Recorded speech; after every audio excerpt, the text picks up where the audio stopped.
Hello, and welcome to another Porter's Marvel Universe action figure review. Today, we'll be looking at Marvel Universe Series 2, figure number 14 of the Juggernaut. Now, quick little thing here. I've passed this guy out a couple times. Remember one time at Toys R Us I was getting a Star Wars figure and I came there for a specific figure and I saw like 4 or 5 of these Juggernauts and I was like, cause, I really like Juggernaut, I really wanted him, it's the first time seeing him in the store, but I passed on him and got the figure that I came there for, cause I didn't want to regret that figure, but I ended up regretting not getting this figure, for a while after that. After that I didn't really see too many. Or maybe one here and there, but there was always something else that I was getting at the time, so I couldn't really pick it up too. Something good happened two or 3 days ago. I think it was about it was probably Monday, I think, or Sunday or Monday, and I went over to Target, not thinking too much of it, not maybe buy a find Breacher or something, hopefully again. I don't know why I can't find Breacher now. I did. And I saw Juggernaut here. There was only one. There's only one Juggernaut left.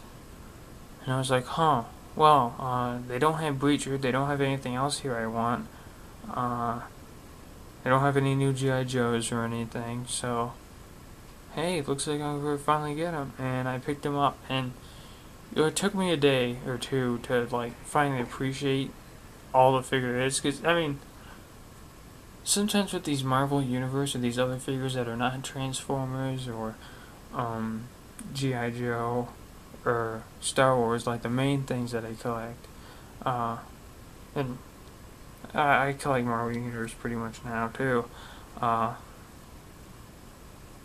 I don't know, but anyway, I got him. He's awesome. Quick look at the packaging first. Really nice packaging art. It says Series 2, figure number 14. Norman Osborn, Become an Agent of Hammer, PhillyFiles.com, which I don't do anymore. I did that with the original ones, but I just stopped doing it. I was not all that interested.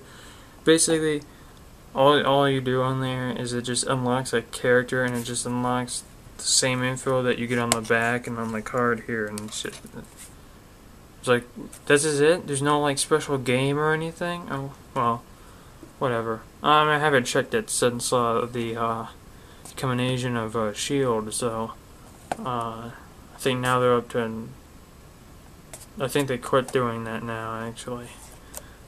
Steve Rogers and collect them all like Pokemon or whatever, but 3 other figures that are in the assortment are Kitty Pryde, aka Shadowcat, Colossus, and Archangel, which, now that Apocalypse is coming out, I might get that Archangel if I can find one. Not really big, it's not that I don't like Archangel, I like the normal Angel better, but seeing that picture of that figure, I'm actually kind of like the way he looks. I like the middle wings, they kind of give a pretty cool feel. And bio of Juggernaut there with that picture of the figure. Nice Marvel Universe in the back. I kind of like how they have comics in the back, like a Earth or something in space up here, if you can see. But I kind of like that. I think that's kind of cool. Packaging wants you to like the figure, and packaging's pretty cool. Of course, I'm gonna do the figure last.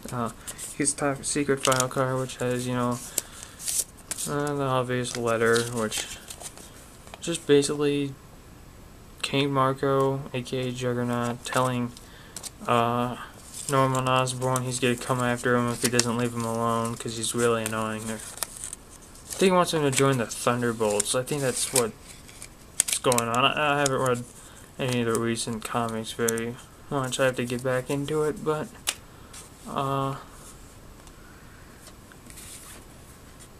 yeah. Also you get the character card in here, which is pretty cool. This is as always the art for the packaging here, but you know, the full art instead of this whatever you call it. But I put in this sleeve too to protect it. Superhuman Registration Act. Real name, Kane Marco. Codename, Juggernaut. Hair, red. Eyes, blue. Height, 9'5". Weight, 1,900 pounds. It's like over a ton. It's pretty heavy. Sex, male. Powers, class 100 strength level. Is a seemingly indestructible, unstoppable being. Expert hand-to-hand combatant. I'll tell you more about that later. Once he begins to walk in a given direction, no obstacle or force on Earth is able to stop him. And he's an enhanced human, and here's his fingerprint.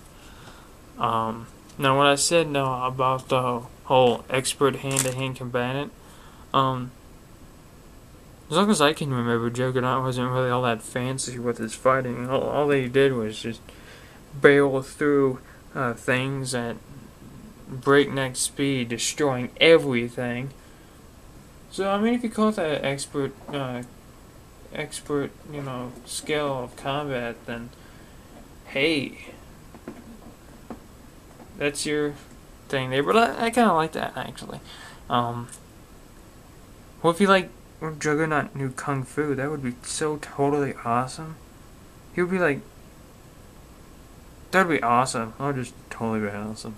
But you also do get these stands, which are new in the series 2, which is very cool. I wish they would have included them before in the first place, but hey, now that when I get more of these figures, then I can actually use these. Like when I get Spider-Man 2099 or another Spider-Man, I can use it for a regular one. The black costume one, or just put both of them on the same thing. Just, I wouldn't mind doing that. But here it says Juggernaut. It's figure number 14, Marvel, 2 pegs, and stuff on the bottom like usual. And onto the figure. And see? See what Juggernaut does? He destroys everything to destroy the backboard. But, no, I'm not blaming him. Anyway, really cool figure. I really like it. Articulation is really cool. But average, everything's basically the same. There's no waist joint. The head does move 360 degrees, but I don't really see as a point to doing that. Mine might probably pop off, actually. It's pretty cool, you know. The only difference in articulation is the thigh swivel, which I think is a very smart idea. If not just for this figure, this character, but for the whole line itself. Because it's a key thing, you know, to have Juggernaut in a running pose or a charging pose, and are about to start moving and causing massive destruction and chaos. But yeah, I'm glad they finally put one of them in there. And these bands here are removable. Well, they are removable. You can probably take them off if you wanted to, but I'm not gonna do that. And I know why they're removable. They're removable because his boots are his boots, his forearms here where this band ends, and the head are always something that gets changed when something gets promoted. Which I think this figure will have when Marvel Universe Thanos comes out, or if he's already out, whenever I find him, they're gonna give him. They're probably gonna use the same mold, just, you know, change the forearms, boots, head, paint job, add some things, And there you go, Thanos. So I don't mind that. I think it's pretty cool actually. That they're doing that, and you know, I don't mind it. I mean, DC Universe Classics use the same Superman mold every single time, and yet I don't care because it's so cool. So I don't really mind. But paint job's pretty good on mine actually. The only thing that's bad is, you know, I don't know if you can see the little smudge there in the bleeding of the orange, of the brown into the orange. But that's the only thing. There's no blemishes or not too bad overspray. There's not really any on mine actually. I was lucky this was the only one there. Nice shading on the back here and everywhere. I like that shading that they do with these. I think it's pretty cool. It makes them stand out more than just being one single color.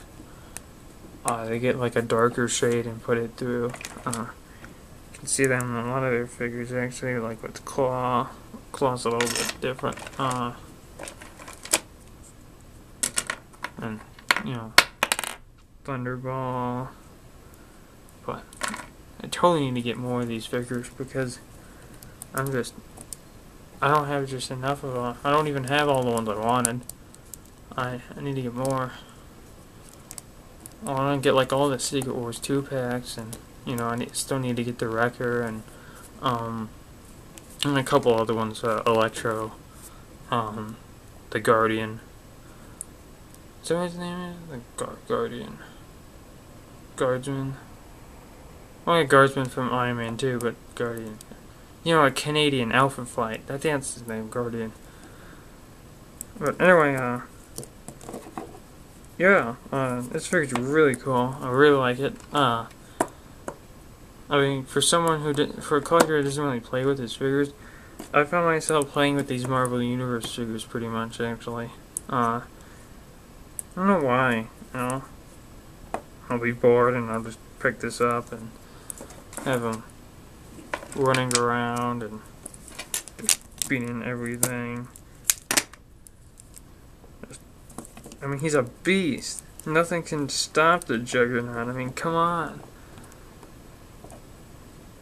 And one thing I forgot to mention is the gold paint on his face. Nice where it fits all around. And the 3 Wolverine slashers that are on the back of his helmet, which is pretty cool.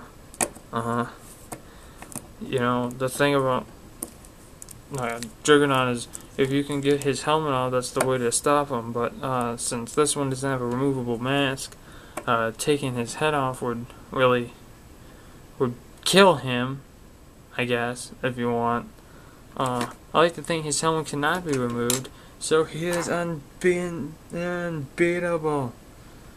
Can never be killed. So it's too bad I don't have my Hulk here, I don't have my Ironmonger, I don't have like any of my Iron Man 2 stuff or the other Marvel Universe, like Captain America or, you know, how else is I missing here? Green Goblin, Silver Surfer. So, you can only have all the fun I want, but hey, whatever. But anyway, yeah, so, well, if my opinion means anything to anyone, I say get this guy when you see him. If you like Juggernaut, if you like the X-Men, if you're trying to build up a little G.I. Joe-sized Brotherhood of Evil Mutants to fight your little X-Men, then yeah, he's a perfect addition. He's the best Juggernaut in the whole size class of 3 3/4 inch figures. And for size comparison, I do have Marvel Legends Showdown Magneto, and I just love the way those two guys look together. That is so awesome. Yeah.